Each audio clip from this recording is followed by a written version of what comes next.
Hi, ich bin Bennett und das hier sind meine 5 Gründe, warum du dich für oder gegen Motobit als deine Motorrad-Navigations-App entscheiden solltest.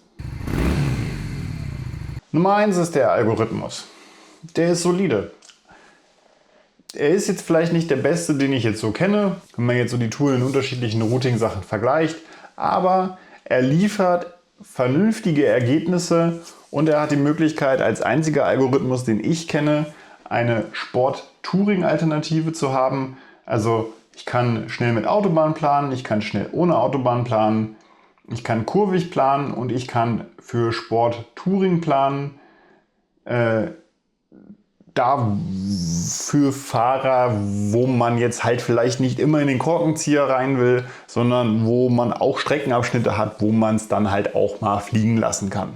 Das zweite ist die Kartenbasis. Auf dem Webplaner ist das Ganze tatsächlich auf der Basis von Google Maps.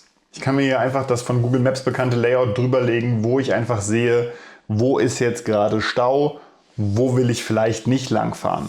Im Routing wohlgemerkt ist jetzt keine Vermeidung von Staus oder schlechten Strecken mit drin. Das wäre auch schlichtweg zu teuer. Kartenbasis ist aber im Web von Google, also sehr aktuell und einfach schlichtweg wahrscheinlich die beste Kartenbasis, die man sich so wünschen kann. Plus ich kriege auch die wahrscheinlich beste Verkehrsvoraussage, zumindest die aktuelle Verkehrslage angezeigt. Das ist fürs Planen, wenn ich jetzt heute am Samstagmorgen plane, eigentlich schon ganz nett und auch ganz schön. In der App selber ist die Kartenbasis Mapbox. Das heißt, es ist dann nicht mehr Google. Das ist aber wahrscheinlich schlichtweg dem Preis geschuldet. Google ist da einfach viel zu teuer. Reicht aber auch völlig aus. Nummer 3 ist der Gefahrenwarner. Es ist immer noch so, dass nicht jede App tatsächlich die Möglichkeit hat, hier Gefahren anzuzeigen und einen davor zu warnen. Insbesondere vor Radarkontrollen wird man natürlich gerne gewarnt. Hier habe ich auch noch die Möglichkeit, selber Sachen hinzuzufügen. Also wenn ich Schäden auf Straßen sehe, große Verschmutzungen oder irgendwelche Baustellen, dann kann ich das hier selber auch während der Fahrt hinzufügen und kann dann halt auch allen anderen Motobit-Fahrern mitteilen, dass es jetzt hier vielleicht was ist, was ich wissen sollte, dass es da ist. Als 4. Punkt ist es der Runto-Generator. Den haben auch ein paar andere Apps mittlerweile, aber es ist tatsächlich noch nicht so, dass jede App jetzt wirklich einen guten Runto-Generator mitbringt. Und da muss man sagen, ist Motobit auch echt solide. Ich kann mir hier die Himmelsrichtung aussuchen, in welcher Form ich diese Runto geplant haben möchte. Ich kann mir die Entfernung aussuchen, sogar bis über 1000 Kilometer, wer das unbedingt braucht. Und ich kann dann noch das Routing-Profil auswählen und das ist einfach ein wirklich solider Rundtourplaner und ich kriege hier relativ schnell mal eben eine Samstagnachmittag-Ausfahrt hin. Top. Das letzte Gute ist mal wieder der Preis. Der liegt vergleichbar mit kurviger bei 30 Euro. Hier habe ich allerdings den Vorteil, dass ich eine nicht so überladene App bekomme, in der ich mich viel schneller zurechtfinde und mit der ich auch viel schneller zu einem vernünftigen Ergebnis komme, wenn ich jetzt nicht ewig viel Zeit in eine Routenplanung investieren will.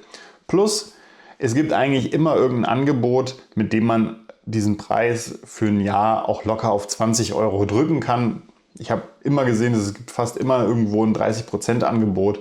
Man kann also eher sogar noch von 20 Euro ausgehen und das ist dann tatsächlich ein echt guter Preis für das, was man hier geboten bekommt. Und der Sponsor dieses Videos bin mal wieder ich selbst. Wenn ihr Lust habt und den Kanal unterstützen wollt, schaut mal auf bennetsmototours.com. Da findet ihr unter anderem diesen wunderschönen Bildband aus Rumänien. Wenn ihr Bock habt, schaut mal rein. Vielleicht ist er ja was für euch. Und wenn er nichts für euch ist, Weihnachten kommt bestimmt. Kommen wir zum Schlechten. Ich habe kein abschnittsweises Planen. Also ich kann sowohl im Web als auch in der App hier wunderbar Routingpunkte setzen. Das funktioniert auch recht intelligent. Also ich kann hier einfach als Wegpunkt übernehmen und er setzt den nicht unbedingt ans Ende, sondern er setzt ihn halt intelligent dahin, wo er hingesetzt werden soll. Aber ich kann mir halt nur ein Touring-Profil für diese Strecke aussuchen und das wird immer komplett auf die gesamte Route angewendet. Ich habe hier keine Möglichkeit zu sagen, dass ich im ersten Abschnitt schnell mit Autobahn, im zweiten Abschnitt sportkurvig, im dritten Abschnitt kurvig und so weiter und so fort. Keine Chance, geht hier nicht. Das ist genauso ein bisschen ärgerlich wie mein zweiter Punkt. Keine POIs. Ich habe hier nirgendwo POIs gefunden, die mir das Planen irgendwie erleichtern. Keine Bergpässe, keinerlei Abschnitte irgendwo, Restaurant, Café, irgendwas. Mit der Ausnahme von Tankstellen. Die kann ich mir tatsächlich in der App anzeigen lassen, wenn ich hier eine Route geplant habe. Und dann kann ich die dementsprechend auch hier als Wegpunkt mit zu meiner Route hinzufügen. Ist eine solide Sache, wenn man jetzt unbedingt immer Tankstellen braucht. Der dritte Punkt ist, ich kann die Route nicht teilen. Also jetzt nicht in der App irgendwie mit anderen Motobit-Usern. Ich kann die Route zwar veröffentlichen, also ich kann, wenn ich sie gefahren bin, kann man öffentliche Routen machen, dann kann man da auch ein bisschen angucken, wo sind andere Leute lang gefahren. Ich kann allerdings nicht jetzt irgendwie meinem Kumpel meine Route direkt in Motobit teilen. Ich kann die Route exportieren als GPX und ich kann sie auch importieren als GPX, aber ich habe keinerlei Möglichkeit gefunden, die Route einfach schnell mit 2 Klicks an einen anderen Motobit-Fahrer zu teilen oder sie irgendwo per Link mal eben per WhatsApp zu verschicken. Ja, schade. Das vierte, was nicht so schön ist, ist das Kartenlayout. Ich habe zwar in der Web-App ja das Google-Karten-Layout, das ist ganz schön. Da gibt es auch noch ein paar Sachen, die ich so durchspielen kann. Also ich kann hier auf dieses Ding drücken und dann sehe ich hier eine relativ helle Karte. Ich weiß nicht genau, was die einem bringen soll. Eine relativ dunkle Karte. Das weiß ich nicht genau, was das ist. Und eine Satellitenkarte und dann wieder die Google Maps Standardkarte. Da gibt es ein bisschen Varianz, die ich mir angucken kann. Nichts davon ist wirklich praktisch. Keine Höhenlinien, kein Layout, das nochmal andere Straßen irgendwie andersfarblich hervorhebt, die mich vielleicht besser interessieren, mehr interessieren. Und in der App ist es noch dürftiger. Also hier habe ich lediglich ein dunkles, ein helles und eine Satellitenkarte zur Auswahl. Das macht die Planung manchmal ein bisschen ärgerlich, weil ein gut gemachtes Kartenlayout halt schon viel Planung einfach abnimmt, weil man viel mehr sieht, wo könnte es interessant sein, wo geht es hoch hinaus oder wo gibt es vielleicht noch ein paar Kurven, die man mitnehmen kann. Und der letzte Punkt ist, es gibt kein CarPlay. Es gibt eine Android Auto Version von Motobit, es gibt keine CarPlay Version von Motobit. Die ist angeblich in der Entwicklung. Man weiß ja immer nie genau, wann sowas kommt. Vielleicht gibt es schon eine Beta, das habe ich jetzt nicht explizit nachgeguckt. Aber das fehlt halt einfach für den CarPlay-Nutzer und es ist ja einfach mittlerweile die Richtung, in die sich die gesamte Motorradwelt ein bisschen bewegt. Dass es für viele der Weg ist, einfach sich so ein CarPlay-Display entweder nachzurüsten oder das schon integriert zu haben. Da ist es ein bisschen schade, dass es halt eben kein CarPlay für iOS-Nutzer gibt. Für wen ist Motobit jetzt die beste Wahl?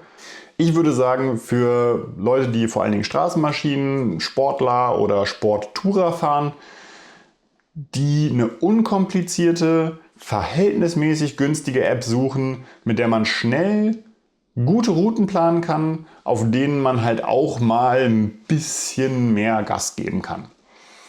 Für die ist das hier ein rundes Paket, das, soweit ich sagen kann, auch solide funktioniert.